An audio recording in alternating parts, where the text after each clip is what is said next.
Hello दोस्तों, स्वागत है आपका मैथ फाउंडेशन बैच में। मैथ फाउंडेशन बैच के अंतर्गत कल आपका पार्टनरशिप अर्थात साझेदारी की शुरुआत किए थे और कुछ बेसिक से प्रश्न देखा गया था। तो आइए फिर पुनः आज उसी क्रम को आगे बढ़ाते हैं और उसके जो भी प्रश्न शेष रह गए थे उनको देखते हैं। ध्यान दीजिएगा, पहला प्रश्न आपके सामने है। प्रश्न आपसे क्या कहना चाहता है, समझिएगा।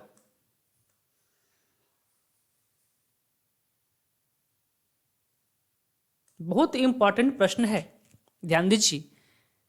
करें कि x तथा y अपनी पूंजी क्रमशः 3:2 के अनुपात में निवेश करते हैं। यदि कुल लाभ का 5% दान पात्र में जमा किया गया और x ने 8,550 रुपये का लाभ प्राप्त किया हो तो कुल लाभ ज्ञात करें।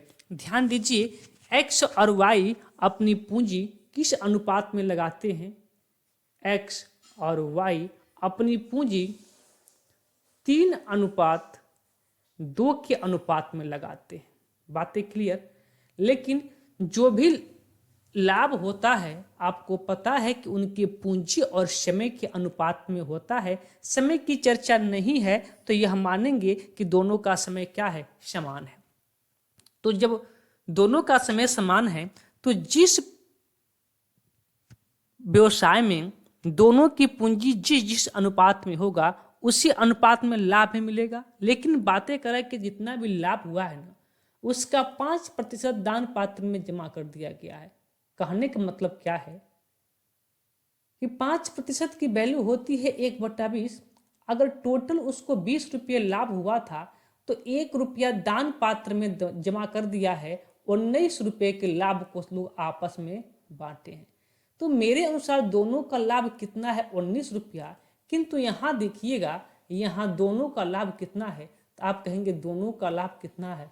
5 रुपया। यहाँ तो 19 है और यहाँ 5 है,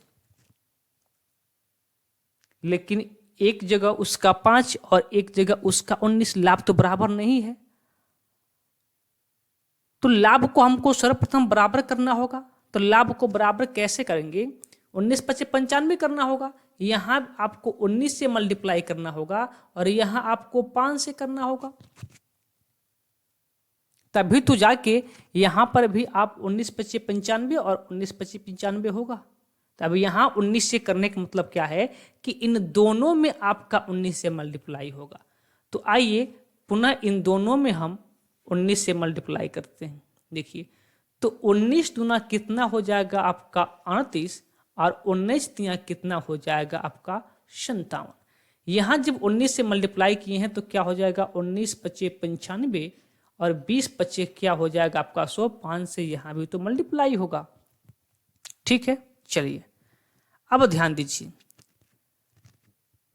अगर उसका कुल लाभ 100 रुपया था तो उसने 5 रुपया दान कर दिया है, 95 रुपया बचा दिया है। लेकिन यहां प्रश्न में कह रहा है कि यक्ष ने 8,550 रुपये का लाभ प्राप्त किया है। मेरे अनुसार यक्ष ने कितने का लाभ प्राप्त किया है? 57 रुपये का। तो 57 रुपये मेरे अनुसार और क्वेश्चंस के अनुसार 8,500। तो फिर एक की वैल्यू कितनी हो जाएगी? यहाँ से 57 की वैल्यू किसके बराबर है? तो 8,550 के बराबर है। तो फिर एक की वैल्यू कितना हो जाएगा? भाग देंगे तो 57 × 57 हो जाएगा। 57 और 3 आपका 60। 60 और 25 × 3 = 28।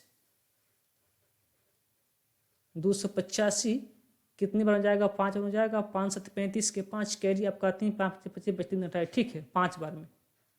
और यहाँ पे आपका 1 0 पहले से है। ठीक, अब ध्यान दीजिए। तो करें कि कुल लाभ ज्ञात कीजिए। कुल लाभ कितना है? 100। तो एक की वैल्यू जब आपका 150 तो 100 की वैल्यू मल्टीप्लाई कर दीजिए, क्या हो जाएगा आपका? 15,000। कहाँ पे है? ऑप्शन नंबर बी पे। बी आपका सही उत्तर हो जाएगा। ठीक है, अगला प्रश्न कह रहा है कि ABC एक व्यवसाय शुरू किया जिसमें 5:6:8 के अनुपात में अपनी पूंजी निवेश की। यदि उन्होंने 5:3:12 के अनुपात में लाभ प्राप्त किया हो तो ज्ञात कीजिए उन्होंने अपनी पूंजी किस अनुपात में निवेश की। बहुत इंपॉर्टेंट प्रश्न है। देखिए, करें कि ए बी सी है, 3 है व्यक्ति। कौन कौन है? ए है, बी है, सी है। ठीक है, कितना के अनुपात में अपना पूंजी निवेश करते हैं? तो अपना पूंजी निवेश करते हैं कि 5:6:8 में। ठीक है, तो आपको पता है कि जिस अनुपात में पूंजी निवेश की जाती है उसी अनुपात में लाभ में मिलता है। तो जब इतना अनुपात में वो अपना पूंजी निवेश किए हैं तो इसी अनुपात में उसको लाभ भी मिलना चाहिए, किंतु समय बराबर होगा तो यहाँ कर है कि नहीं, अगर ए इसकी पूंजी है तो लाभ का भी अनुपात आपको दे रखा है। कितना दिया है? तो दिया है 5 रुपया, 3 रुपया और 12 रुपया। ठीक है, अब इस पूंजी और लाभ के रेशियो को देखकर एक बात तो क्लियर है कि समान समय के लिए इन्होंने अपनी पूंजी नहीं निवेश की है। तो कितने के लिए निवेश किए होंगे? 5 से 5 हुआ है तो बातें क्लियर है कि 1 से मल्टीप्लाई हुआ होगा। ठीक है, 6 से 6 रुपया पूंजी था, 3 का लाभ हुआ है तो एक बात तो क्लियर है कि 1/2 से मल्टीप्लाई हुआ होगा। ठीक है, क्योंकि पूंजी और समय का मल्टीप्लाई ही लाभ का रेशियो होता है। ठीक है, तो इसमें कितना से समय कितना से मल्टीप्लाई हुआ होगा? 1/2 से। यहाँ जाते हैं, 8 से 12 हो गया है, कितना से मल्टीप्लाई हुआ होगा? तो 3 चौको 12, 3/2 से, 3/2 से। तो इनके समय का अनुपात आ गया। देख लीजिए समय का अनुपात क्या? 1:1:2:3/2। लेकिन अनुपात कहीं बट्टे में नहीं होती है तो इन दोनों के एलसीएम से मल्टीप्लाई कर दीजिए। दोनों के एलसीएम क्या हो जाएगा? 2। 2 से मल्टीप्लाई करेंगे तो 2:1 अनुपात कितना? 3। यही इनके समय का अनुपात हो जाएगा। 2:1:3। ऑप्शन नंबर ए आपका सही उत्तर होगा। आगे चलते हैं, प्रश्न नंबर 15 आपके सामने है। कह कि ए और बी ने एक व्यापार शुरू किया। इस व्यापार में उन्होंने 2:3 के अनुपात में रुपए निवेश किए हैं। यदि ए 10,000 और निवेश करता तो उनके निवेश का अनुपात 3:2 हो जाता।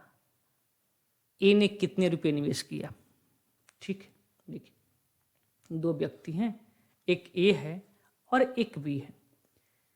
इन्होंने अगर ए ने 2 रुपया निवेश किया है तो उस कंडीशन में जो आपका बी है उसने 3 रुपया निवेश किया है।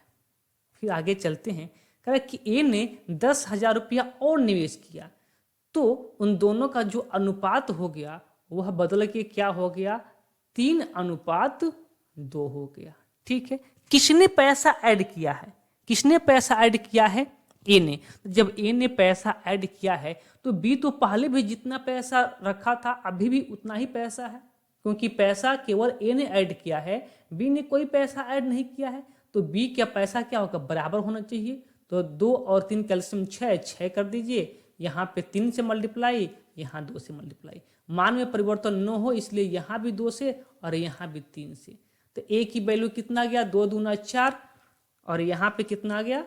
ऐड करने के बाद से 3 3 9। यानी कि पहले अगर ए 4 रुपया इस व्यापार में लगाया था तो बाद में 9 रुपया लगा दिया, यानी कि कितना रुपया ऐड कर दिया है? 5 रुपया। तो मेरे अनुसार तो 5 रुपया ऐड किया है, किंतु क्वेश्चंस के अनुसार कितना ऐड किया है? 10,000 ऐड किया है ना। तो एक की वैल्यू कितनी हो जाएगी? आप कहेंगे 2,000। प्रश्न में क्या पूछा है कि ए ने कितने रुपए निवेश किए थे? तो कितना निवेश किया था? 4। तो एक की वैल्यू 2,000, तो 4 की वैल्यू क्या हो जाएगा?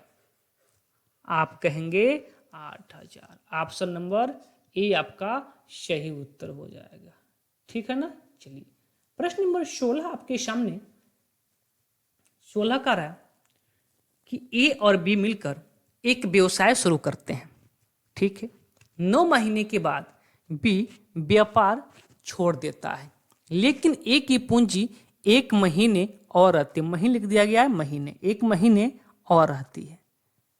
यदि दोनों की लाभ का अनुपात 5:6 है तो दोनों की पूंजी का अनुपात ज्ञात कीजिए। देखिए, मान लीजिए ए की पूंजी ए है, कुछ भी मान सकते हैं। मान लीजिए ए की पूंजी ए है और बी की पूंजी क्या है, बी है। तो बी ने अपनी पूंजी कितने समय के लिए लगाया था, 9 महीने के लिए लगाया था। लेकिन ए की पूंजी 1 महीना और रहता है, यानी कि बी 9 महीने तो 1 महीना और रखता है ए, यानी कि 10 महीने के लिए। फिर यहाँ भी तो इनकी पूंजी है, तो पूंजी का जो अनुपात होता है वही लाभ का अनुपात होता है। तो ये भी लाभ का अनुपात है और यहाँ भी दिया है लाभ का अनुपात। ये दोनों लाभ के अनुपात आपस में बराबर होंगे। इसको हल करते हैं तो 5 एकम 5, 5 दूना 10, 3 से करेंगे 3 त्रिके 9 और 3 दूना 6। फिर क्रॉस मल्टीप्लाई करेंगे तो क्या मिलेगा कि ए बटा बी बराबर क्या, 2 दूना 4 और 3 एकम 3, यानी कि 3/4। 3/4 यही क्या है, उनके पूंजी का अनुपात है कितना, ए 3:4। ऑप्शन नंबर ए आपका सही उत्तर हो जाएगा। ठीक है, प्रश्न नंबर 17 क्या कहता है, कह कि यक्ष ने किसी व्यापार में लगने वाली कुल पूंजी का 1/4 भाग 1/4 समय के लिए, वाई ने 1/5 भाग 1/2 समय के लिए तथा जेड ने शेष पूंजी पूरे समय के लिए निवेश किया।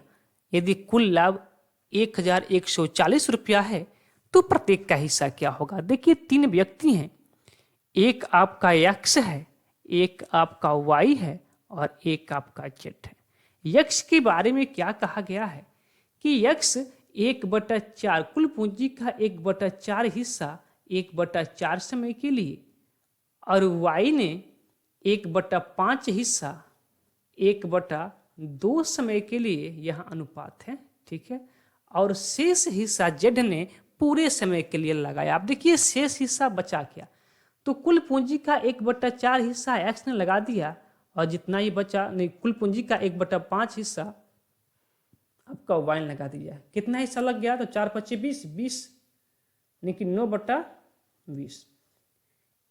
टोटल रुपया 1 था तो 1 का 9/20 लग गया, बचा कितना, तो 20 एकम 20, 20 में से 9 लगे 11, यानी कि 11/20 हिस्सा पूरे समय यानी कि 1 वर्ष के लिए किसने लगा दिया है, जेड ने लगा दिया। चलिए अब इसको हल करते हैं तो 1 क्या हो जाएगा 16, यहाँ हल करते हैं तो 1/10, यहाँ हल करते हैं तो 11 क्या हो जाएगा 20 हो गया।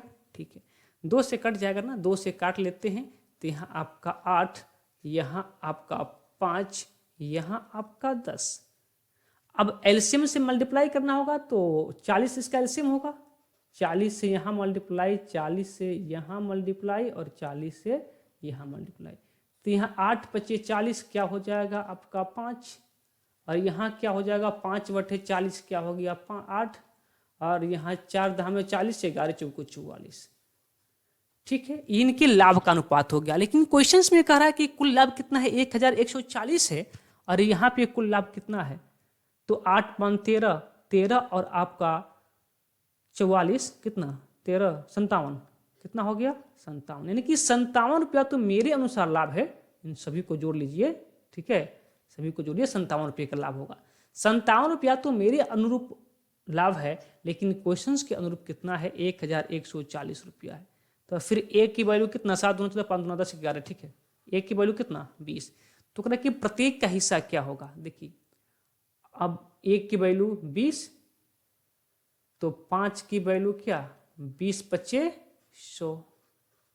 फिर वैसे ही 8 की वैल्यू क्या, तो 8 दूना 16, 160। वैसे ही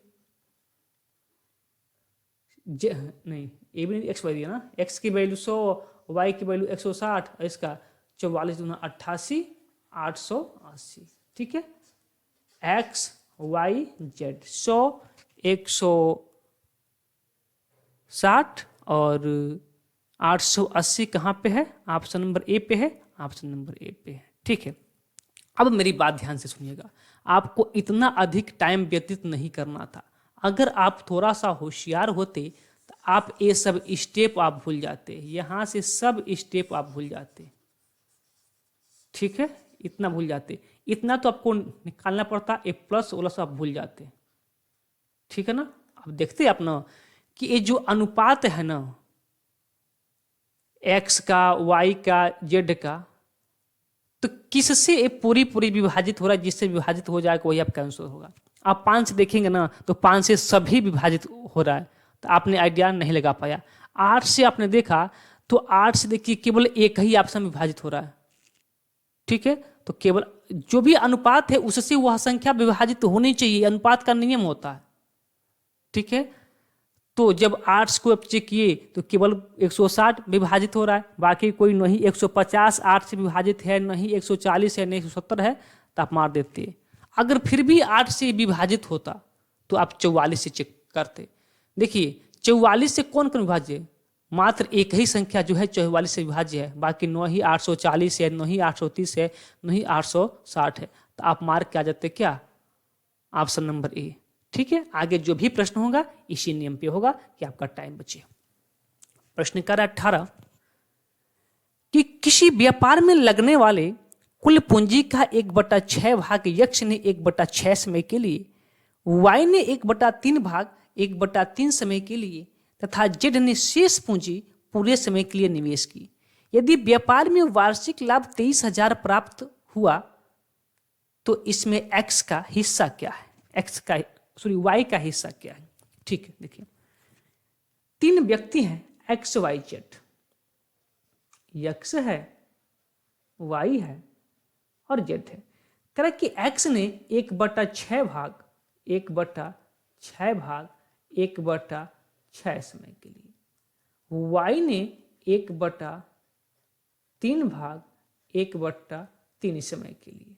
ठीक है, जेड ने पूरा भाग कितना हुआ? जेड ने शेष पूंजी पूरे समय के लिए। ठीक है, कितना शेष बचा? 1/6 लगा दिया एक्स ने और 1/3 लगा दिया वाई ने, तो कितना हो गया आपका? 1/2 ही तो बचा ना। कितना बचा? 1/2 बचा, 1/2 बचा। आप घटा के देखिएगा 1/2 बचा है। दिखा भी देते हैं, देखिए 3 एकम 3 और 3 दूना 6, यानी कि कितना? 3 एकम 3 और 6 एकम 6, 9 बटा कितना? 18, यानी कि 1/2 लग गया है, 1/2 बाकी है। ठीक है ना, इसको मैं साफ कर देता हूं, ध्यान दीजिए। 1/2 हिस्सा कितना समय के लिए? पूरे समय के लिए। इसको हल कीजिए तो आप कहेंगे यहाँ 1/36, फिर यहाँ कहेंगे 1/9, फिर यहाँ कहेंगे 1/2। 2 से कटेगा ना तो यहाँ क्या हो जाएगा? 2 से काटेंगे तो यहाँ आपका नहीं, 2 से नहीं कटेगा, 9 है ना, नहीं कटेगा। कोई बात नहीं, नहीं कटता है 2 से तो एलसीएम से मल्टीप्लाई। एलसीएम कितना हो जाएगा? 36, तो 36 से यहाँ भी मल्टीप्लाई, 36 से यहाँ भी मल्टीप्लाई और 36 से यहाँ भी मल्टीप्लाई। यहाँ क्या हो जाएगा? तो 1, और यहाँ क्या हो जाएगा? 9 चौको 36, यहाँ क्या हो जाएगा? 18। अब आप देख लीजिए, अब आप देख सकते हैं ना, y का हिस्सा पूछा है तो देखिए y से कौन वैल्यू, y की मान कितना है? 4, तो 4 से कौन वैल्यू कट रहा है? आप देखेंगे सब कट रहा है। ऑप्शन ऐसे भी सेट हो सकता है। ठीक है, जब सब कटता है तो फिर आपको तो हल करना होगा, अगर सब नहीं कटता ना तो आप आसानी से कर लेते। कोई बात नहीं, देखिए तो 8 18 4 22 22 1 23, मेरे अनुसार जो लाभ है वह कितना रुपया है? 23 रुपया है, किंतु क्वेश्चंस के अनुसार कितना है? 23,000 है। कितना है? 23,000 है। तो 1 की वैल्यू कितना हो जाएगा? 1,000। 1 की वैल्यू कितना हो गया? 1,000। तो y का पूछा है, y का वैल्यू कितना है? 4, तो 1 की वैल्यू 1,000, तो 4 की वैल्यू कितना हो जाएगा?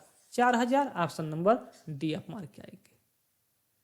19 कह रहा है कि एक व्यापार में ए बी सी 3 साझेदार हैं।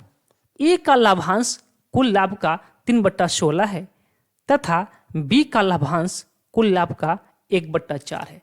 यदि सी को 243 रुपये का लाभ मिला तो बी को कितनी राशि मिली।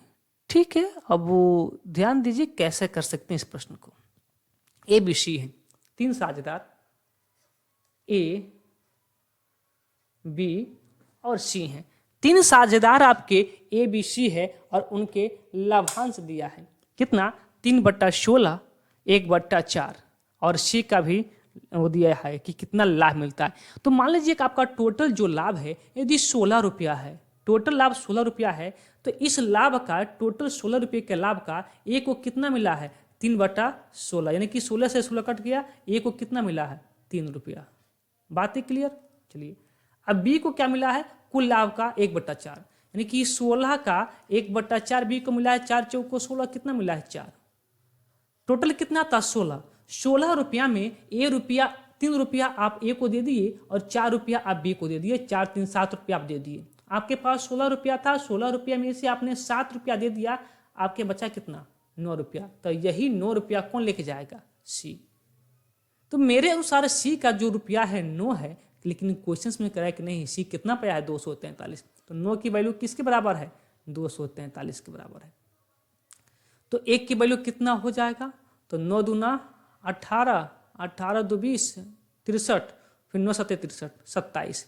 तो कह कि बी का लाभ कितना होगा, तो इसको भी 27 से मल्टीप्लाई कर दीजिए। 7 को 28 के 8 कैरी 2, 4 दूना 8, 8 2 10 कितना है 108, ऑप्शन नंबर सी। ठीक ना। चलिए प्रश्न नंबर 20 करा कि ए बी सी ने अपनी पूंजी क्रमशः 1:2:4 के अनुपात में निवेश करके एक व्यापार शुरू किया। 6 माह के बाद ए ने अपनी निवेशित पूंजी का आधा भाग और तथा बी ने अपनी निवेशित पूंजी के बराबर धनराशि और निवेश की, जबकि सी ने अपनी निवेशित पूंजी का 1/4 भाग निकाल लिया। ज्ञात करें वर्ष के अंत में उन्हें किस अनुपात में लाभ मिलेगा। ठीक, देखिए ए है, बी है, सी है। ठीक है, यह किस अनुपात में पूंजी निवेश करते हैं, तो ए निवेश करता है 1 रुपया, बी करता है 2 रुपया और सी करता है 4 रुपया। फिर कह कि 6 माह के बाद यानी कि ए ने 1 रुपया 6 माह तक लगाया है और उसके बाद क्या किया है, ए ने अपने पूंजी का आधा भाग और लगा दिया है। यानी कि 1 रुपया उसका था और आधा रुपया 1 रुपया था, तो उसमें 50 पैसा और लगा दिया। 1 रुपये का आधा 50 पैसा, नहीं कि 1/2, यानी कितना हो गया, तब आधा लगा दिया तो उसके पास 3/2 रुपया हो गया ना। अब 6 महीने के लिए ये था तो 6 महीने के लिए और लगा दिया। फिर भी 6 महीने तक 2 रुपया लगा रहने दिया है, लेकिन 6 महीने के बाद क्या किया है कि जितना उसका राशि था उसके बराबर और ऐड कर दिया है। तो 2 रुपया था, 2 रुपया और ऐड कर दिया, 4 रुपया हो गया। ये 4 रुपया कितने महीने के लिए, 6 महीने के लिए। फिर सी की बात पास चलते हैं। सी करा कि अपने पूंजी का 1/4 भाग वापस निकाल लिया। तो 4 का 1/4 कितना होगा, 1 होगा। तो 4 भाग उसके पास था, 4 रुपया था तो 1 रुपया निकाल लिया और 4 रुपया 6 महीने तक 1 रुपया निकाल लिया, बचा 3 रुपया। कितने महीने तक, तो 6 महीने तक। यहाँ से 6 कामन लीजिए, यहाँ से भी 6 कामन, यहाँ से 6 कामन, सब में 6 कामन है, कट जाएगा। ये अनुपात में वैल्यू है। और कुछ कट रहा है का, और कुछ नहीं कट रहा है। ठीक है, तो यहाँ से क्या मिला, एक आपका वैल्यू 2/3, बी का क्या मिला 6 दूना 12 और सी का क्या मिला आपका 1 मिनट 12 नहीं ना, नहीं ठीक तो है, 12 नहीं होगा, 12 तो कट गया आपका ना, ये आपका 6 कट गया है, तो 4 2 6 होगा यहाँ पे ना, प्लस है 4 2 6 और यहाँ पे 4 3 7, बटा में 2 है तो 2 से मल्टीप्लाई कर दीजिए कि हट जाए। तो यहाँ आपका 3, यहाँ 6 दूना 12 और यहाँ 7 दूना 14। देखिए कहाँ पे दिया है, 3 12 14, 3 12 14, 3 12 14 कहीं पर नहीं दिया है, तो option number D, none of this. ठीक है, चलिए देखिए, कीजिए इस प्रश्न को। करें कि एक कंपनी 9 लाख का लाभ कमाती है, जिसका 20% भाग भुगतान कर के रूप में किया जाता है। ठीक है, 9 लाख का 20% भाग कर के रूप में, टैक्स के रूप में भुगतान कर दिया गया। यदि शेष लाभ PQR को क्रमशः 1:3/2 के अनुपात में दिया जाता है, तो ज्ञात करें प्रत्येक का हिस्सा क्या होगा।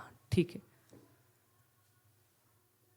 3 व्यक्ति हैं, A, B, C। इनके लाभ का जो अनुपात है 1:3/2 है। अब यहाँ पे नीचे 2 है, तो 2 से आप मल्टीप्लाई कर दीजिए कि 2 नीचे से हट जाए, तो यहाँ क्या हो जाएगा आपका 2, और यहाँ क्या हो जाएगा आपका 3, और यहाँ क्या हो जाएगा आपका 4। ठीक है, यहाँ तक बातें क्लियर है। अब देखिएगा, जो 9 लाख का लाभ मिला है उसमें 20% टैक्स दे दिया गया, तो बचा कितना? 9 लाख था, इसमें 20% टैक्स दे दिया गया, तो बचा कितना? 80 रुपया। यदि 100 रुपया था, 20 रुपया टैक्स दे दिया गया, तो बचा कितना? 80 रुपया। ठीक है, ध्यान दीजिए, 1 0 से 1 0, 1 0 से 1 0, बचा क्या आपके पास कि 90,000 इंटू 8, यानी कि आप कह सकते हैं कितना? 72,000 कह सकते हैं ना, 72,000, सॉरी 7,20,000, 7,20,000। ठीक है, मेरे अनुसार जो लाभ है उनका कर देने के बाद, कर यानी कि टैक्स देने के बाद 7,20,000 है, लेकिन क्वेश्चन के अंदर कितना है? 2 3 5 और 5 4 9, कितना है? 9 है। यानी कि 9 की वैल्यू किसके बराबर है? मेरे अनुसार उनका जो टोटल लाभ है 9 रुपया है, लेकिन क्वेश्चंस के अनुसार कितना है? तो आप कहेंगे 7,20,000। तो 1 की वैल्यू क्या हो जाएगा? 9 8 72, यानी कितना? 80,000। कितना हो जाएगा? 80,000। तो करें कि प्रत्येक की वैल्यू क्या होगा? तो 1 की वैल्यू 80,000, तो यहाँ से 80,000 से मल्टीप्लाई कीजिए, 1,60,000। यहाँ भी 80 से मल्टीप्लाई कीजिए 80,000 से, तो 8 तरीके कितना? 24, 2,40,000। यहाँ भी आप क्या कीजिए? 80,000 से मल्टीप्लाई कीजिए, 8 चौको 32, 3,20,000। बातें क्लियर ना? कहाँ पे है? 16 24 32, ऑप्शन नंबर डी। ठीक है, गलती से छूट गया था ऑप्शन। चलिए, वही प्रश्न बहुत ज़्यादा हैं। ठीक है, यही प्रश्न ज़्यादा है, तो एक काम करते हैं, एक प्रश्न और देख लेते हैं, फिर रोक देते हैं। ये हो गया, एक प्रश्न और देख लेते हैं, इसके बाद से रोक देते हैं। प्रश्न कह रहा है कि 11,250 की राशि को ABC में इस प्रकार बांटा गया है कि A का हिस्सा B तथा C के हिस्से का 1/2 हो, तथा B का हिस्सा A तथा C के हिस्से का 1/4 हो। तो ज्ञात करें कि A का हिस्सा B के हिस्से से कितना अधिक है। ठीक है, देखिए, करें कि जो A का हिस्सा है लाभ का ना, ठीक है, वह कितना है? B और C के संयुक्त हिस्से का क्या है? 1/2 है। यानी कि यदि B और C का हिस्सा 2 है, तो उस कंडीशन में A का हिस्सा 1 है। आगे चलते हैं, फिर करा कि B का हिस्सा A और C के हिस्से का 1/4। यदि A और C का हिस्सा 4 है, तो B का हिस्सा क्या है? 1 है। यहां देखिए आपका ABC इन तीनों का ABC तीनों की वैल्यू मिला कितना है? तो 2 1 3 है। कितना है? तो आप कहेंगे 3 है। यहां देखिए ABC, यहां भी ABC और यहां भी C मिला के कितना है? 5 है। वैल्यू अलग अलग, यहाँ ABC का हिस्सा 3 रुपया, यहाँ ABC का हिस्सा 5 रुपया, कैसे हो सकता है? दोनों का हिस्सा तो बराबर होना चाहिए, तो बराबर करते हैं। चलिए बराबर करके देखते हैं क्या होता है। बराबर कैसे होगा, तो इसमें आपको 5 से मल्टीप्लाई करना होगा और इसमें आपको 3 से मल्टीप्लाई करना होगा। जब इसमें आप 5 से मल्टीप्लाई किए हैं, इसका मतलब कि इसमें और इसमें दोनों में 5 से मल्टीप्लाई होगा, तो दोनों में 5 से मल्टीप्लाई करते हैं। ऊपर 1 था, तो जब 1 में आप 5 से मल्टीप्लाई करेंगे तो आपको मिलेगा 5, और नीचे 2 था तो आपका 10। यहाँ भी करेंगे तो ऊपर 3 नीचे 12, ऊपर आपका 3 कम 3 और नीचे का कितना 12। अब देखिए बराबर हो गया। अब आपका क्या हो गया, वैल्यू बराबर हो गया। यहाँ भी 10 5 15, यहाँ भी 12 3 15, दोनों वैल्यू क्या हो गया बराबर।